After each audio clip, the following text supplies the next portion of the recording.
Welcome back to my channel Rekha lifestyle में। तो आज मैं कुछ आपके साथ अपनी प्रेगनेंसी की स्टोरी शेयर करने वाली हूँ।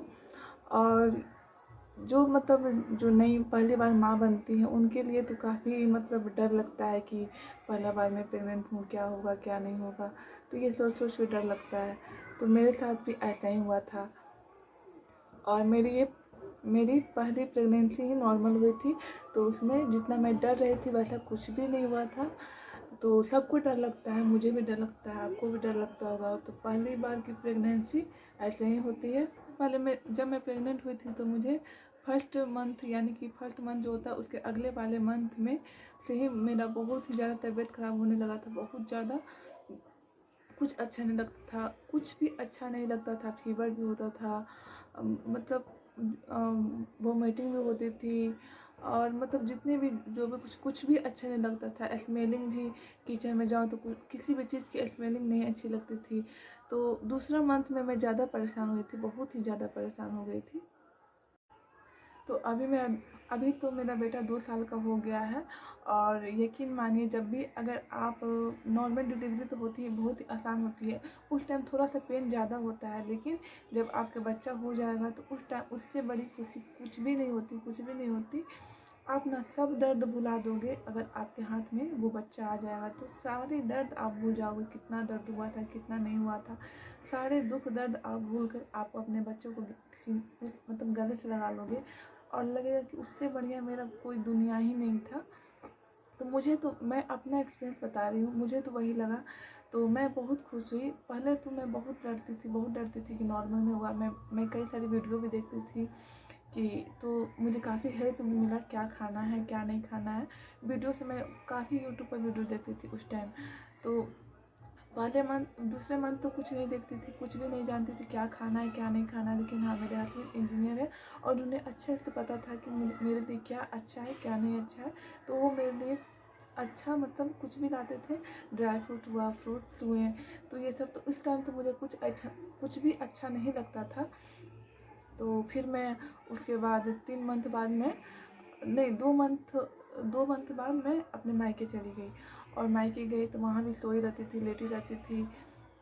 अल्ट्रासाउंड भी हुआ तो सब कुछ ठीक था, मेरा सब कुछ ठीक था। और मेरा मात्र 2 बार अल्ट्रासाउंड हुआ था 9th मंथ में, मात्र 2 बार। और ना ज़्यादा मैं डॉक्टर के यहाँ गई और ना ही ज़्यादा मेरे साथ सिर्फ मैं मेडिसिन लेती रही हर मंथ। कैल्शियम वगैरह की गोली जो होता है मैं वो लेती रही। तो सॉरी, लाइट करेगी। 5 मंथ ऐसे ही गुजर गए। 3 से जब मैं 4 मंथ तो मेरे गुजर गए जैसे तैसे करके। मैं जैसे तैसे खाती थी। रोटी तो बिल्कुल भी अच्छी नहीं लगती थी। रोटी की स्मेल, जब भी रोटी की स्मेल मुझे बहुत ही ख़राब लगती थी, इसलिए मैं रोटी खाना ही छोड़ दी थी। तो 3 मंथ फर्स्ट मंथ से 4 मंथ तक मैं बिल्कुल भी रोटी नहीं खाई, बिल्कुल भी नहीं, सिर्फ चावल खा के रहती थी। और उसके बाद फिर मुझे कुछ कुछ खाने का मन करने लगा। तो अपने मायके में थी तो मैं जो भी बोलती थी वो आ जाता था। मेरे पापा मम्मी खासकर मेरा ध्यान रखते थे उस टाइम। ससुराल में नई नई शादी भी हुई थी तो उस टाइम तो मैं यहाँ पर कुछ बोल नहीं सकती थी। लेकिन मेरे हस्बैंड पूरा मेरे केयर टेकर में थे। मेरे हस्बैंड, कभी मैं नहीं बोलूँगी कि मेरे हस्बैंड मुझे नहीं ध्यान देते थे, वो हमेशा मेरा ध्यान देते थे। वो तो बोलते थे ये खाओ वो खाओ, लेकिन मुझे ही खाने का मन नहीं हो रहा था। तो मैं क्या खाती, ऐसे भी मन नहीं होता तो क्या आप कुछ भी ला कर दे दोगे तो कुछ भी अच्छा नहीं लगेगा। तो इस तरह से मेरे 4 मंथ गुजर गए। 4 मंथ तो मेरे ऐसे गुजर गए। और फिर उसके बाद में 5 मंथ में फिर मैं डॉक्टर के यहाँ गई। तो एक बार मैं अपने ससुराल में डॉक्टर के यहाँ गई और दूसरी बार मैं अपने मायके में डॉक्टर के यहाँ गई। तो उन्होंने अल्ट्रासाउंड लिखा। फिर मैं अल्ट्रासाउंड हुआ, सब कुछ ठीक था, सब कुछ बढ़िया था। और फिर सोचिए उस टाइम तक मैं कुछ भी नहीं खाई थी। चावल खा रही थी, दूध भी शायद नहीं अच्छा लग रहा था उस टाइम। दूध खाती थी, शायद दूध पीती थी। और यही सब कुछ कुछ चावल थोड़ा थोड़ा करके मैं 3 से 4 बार खा लेती थी। रात में भी मैं चावल ही खाकर सोती थी। उसके बाद से मैं डॉक्टर से बोली कि मैम मुझे कुछ भी अच्छा नहीं लगता और हमेशा मुझे वोमिटिंग जैसा लगता है। तो उन्होंने ये चीज़ बोला कि अभी आपको वोमिटिंग होगा और दवा लेने की बिल्कुल भी ज़रूरत नहीं है। आप थोड़ा सा जो नींबू का नमकीन होता है वो खाना, थोड़ा थोड़ा खाना। जब भी जी में चलने लगे तो ये थोड़ा थोड़ा खा लेना। तो उसके बाद 15 दिन में आपका वोमिटिंग रुक जाएगा। तो जैसा उन्होंने बोला, जब भी मेरा मतलब वोमिटिंग जैसा उल्टी जैसा मन होता तो मैं थोड़ी सी निमकी लेती और थोड़ी सी खाती। खाने कुछ भी अच्छा लगने लगा, रोटी भी अच्छे लगने लगे, चावल भी। मतलब 6 मंथ 5 मंथ होते होते मुझे सब कुछ अच्छा लगने लगा, मैं काम भी करने लगी। और शुरू में ऐसा होता है ना कि आप कमज़ोर पड़ जाते हो, आपको कुछ भी काम करने का मन नहीं करता है, तो उस टाइम आपको संभालने वाला कोई चाहिए जो आपकी बात को समझे। ऐसा नहीं कि ये खाना नहीं चाहती है, काम नहीं करना चाहती है, ऐसा बिल्कुल भी मत बोलिए। सामने वालों को खुश रखना ज़रूरी होता है उस टाइम। आज से खुश थी कि मुझे सब कुछ अच्छा लगने लगे। और मैं अपने हस्बैंड को फ़ोन पर सारी बातें बताती थी, वो मुझसे मायके मिलने भी कभी कभी जाते थे। मतलब मेरी हर तरफ से मेरे हस्बैंड ख्याल रखते थे, ऐसा नहीं बोलूँगी कि मेरे हस्बैंड मेरा ख्याल नहीं रखते थे। सबसे ज़्यादा मेरे हस्बैंड ही मेरा ख्याल रखते थे। उसके बाद मम्मी पापा तो ऐसे भी वो मेरा ख्याल रखेंगे ही, तो वो ज़्यादा ख्याल रखते थे उस टाइम। 3 आदमी मेरी ज़िंदगी में, मेरी लाइफ में बहुत ही ज़्यादा मेरा ख्याल रखा है उस टाइम। मतलब उस टाइम होता है कि आप अगर कुछ भी बोलो, प्रेग्नेंट औरत कुछ भी बोलती है तो आप विश्वास करो, वो झूठ कभी नहीं बोलेगी। जैसा कि मेरा मानना है, मैं कभी भी झूठ नहीं बोलती इस मामले में कि मुझे झूठ मूठ का बहाना बनाना बिल्कुल भी नहीं आता।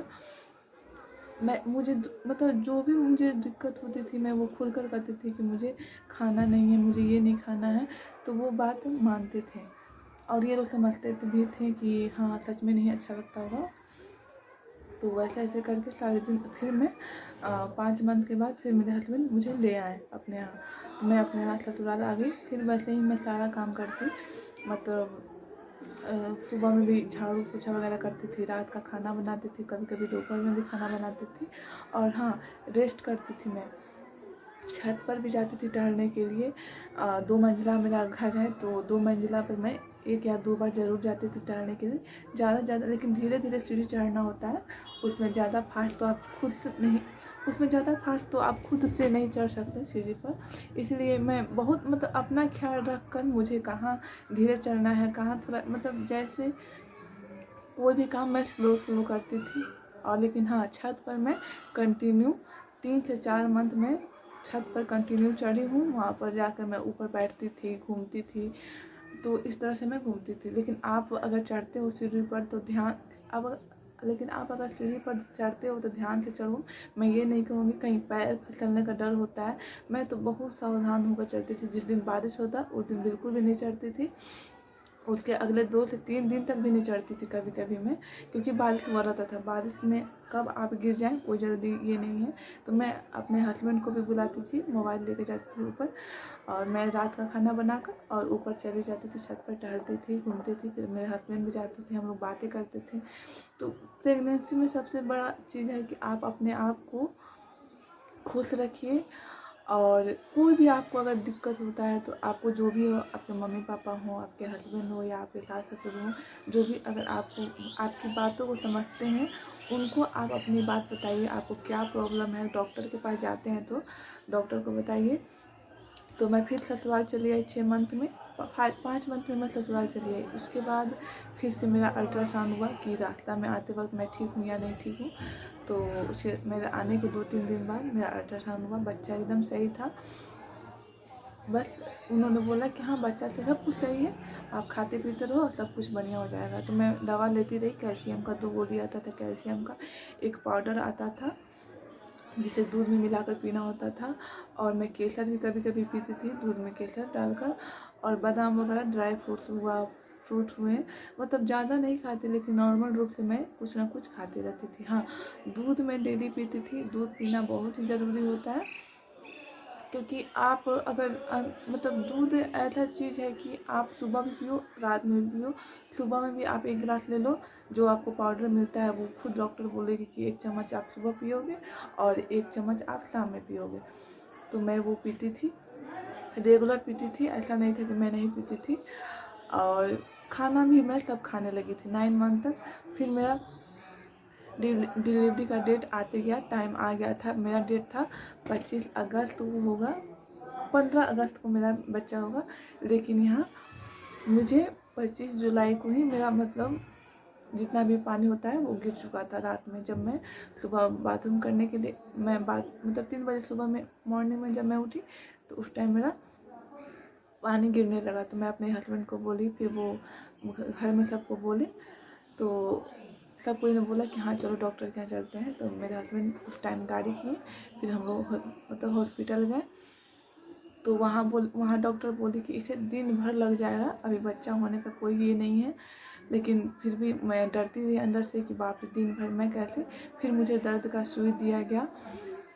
फिर मैं सुबह 3 बजे हुआ तो मैं थोड़े से 5 बजे मैं हॉस्पिटल पहुंच गई थी। और उसके बाद 5 से हाँ, तो उसके बाद मुझे 5:30 में मुझे सुई लगा दर्द का।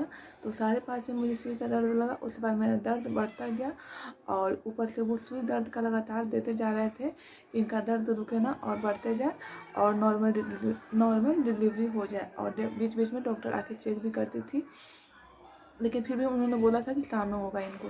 सोचो मैं सुबह की गई सोच रही थी शाम में होगा, इतना दर्द भी बढ़ने लगा था। तो मैं काफ़ी डर गई थी। तो इस टाइम डरने की कोई बात नहीं थी। आप बिल्कुल भी मत डरिएगा, जो होगा भगवान आपको कभी कुछ नहीं होने, बस मन में एक विश्वास रखिएगा कि हाँ मुझे जो भी होगा अच्छा होगा। एकदम नॉर्मल डिलीवरी। हाँ दर्द हुआ था, लेकिन क्या किया जाए। फिर लेकिन जैसे ही मेरा बाबू हुआ उस टाइम जैसे मैं उसे देखी, मैं सारा अपना दर्द भूल गई, सारा एकदम से अपना दर्द भूल गई। और मैं बहुत खुश हुई अपने बाबू को देखकर। तो आज मेरा बेटा मैं आपको मिलाऊँ फोटो में, मैं आपको स्क्रीनशॉट लगा दूँगी। मेरा बेटा बिल्कुल भी ठीक है। देखिए अभी लाइट आ गई। मेरा बेटा बिल्कुल भी ठीक है। और हाँ वो 2.5 किलो का हुआ था, लेकिन होने के बाद उसे जॉन्डिस भी हो गया था। तो खैर वो तो होता ही रहता है, बीच बीच में चेकअप कराते रहना है होता है बस आपका। तो इस तरह की मेरी नॉर्मल डिलीवरी हुई। लेकिन मैं तो यही बोलूँगी आप लोगों को कि आप जो अगर सोचते हो कि नॉर्मल डिलीवरी या सी सेक्शन कौन ज़्यादा अच्छा है, तो मैं तो बोलूँगी नॉर्मल डिलीवरी। और आपसे जितना बनता है आप काम करो, जैसे कि झाड़ू पोछा वगैरह करो। कभी नहीं भी मन करेगा तो आप मत करना। मुझे कभी मन करता तो मैं करती थी, नहीं मन करता था तो नहीं करती थी। लेकिन हाँ झाड़ू पोछा में मतलब रेगुलर करती थी, 1-2 दिन या बीच में कभी सप्ताह में मैं एब्सेंट कर देती थी, लेकिन मैं डेली करती थी। और रात का खाना भी बनाती थी, आटा भी गूँथती थी, सब काम करती थी मैं। तो ऐसा नहीं बोलूँगी कि बस आप सारे काम कीजिए, आपसे जितना बनता है उतना ही कीजिए। आप अपने किसी को ज़्यादा दिक्कत होती है, मुझे शुरू में ज़्यादा दिक्कत हुई, लास्ट में कम दिक्कत हुआ। और किसी को लास्ट में दिक्कत होती है। तो इस टाइम आपको समझने की ज़्यादा ज़रूरत है। आप खुद को सबसे पहले तो आप अपने आप को समझिए, फिर किसी और को समझिए। तो आप अपने को खुश रखेंगे तभी आपका बच्चा सही रहेगा। तो इस तरह से मेरी नॉर्मल डिलीवरी हो गई। और आज मेरा बेटा 2 साल का 25 जुलाई को होने वाला है। और मेरा मतलब 2 से 2.5 घंटे के दर्द में मेरा हो गया था। मैं नॉर्मल बस 2.5 घंटा के दर्द में वो जानती हूँ और कुछ नहीं जानती। आज एकदम सही सलामत हुआ आपके सामने। तो कैसा लगा वीडियो ज़रूर बताइए कमेंट करके। और साथ में मेरे चैनल को सब्सक्राइब भी कर लीजिएगा और लाइक भी कर दीजिएगा। और बेल आइकन ज़रूर से दबाइएगा। अगर आपको ऐसी और भी वीडियो चाहिए तो बताइएगा, मैं शेयर करूँगी। क्योंकि मैं एक बच्चे की माँ बन चुकी हूँ, तो मुझे कुछ आइडिया हो गया है। ज़्यादा तो आइडिया मुझे हुआ नहीं है, थोड़ा सा आइडिया हो गया है। तो मैं आपकी हेल्प कर सकती हूँ उतना।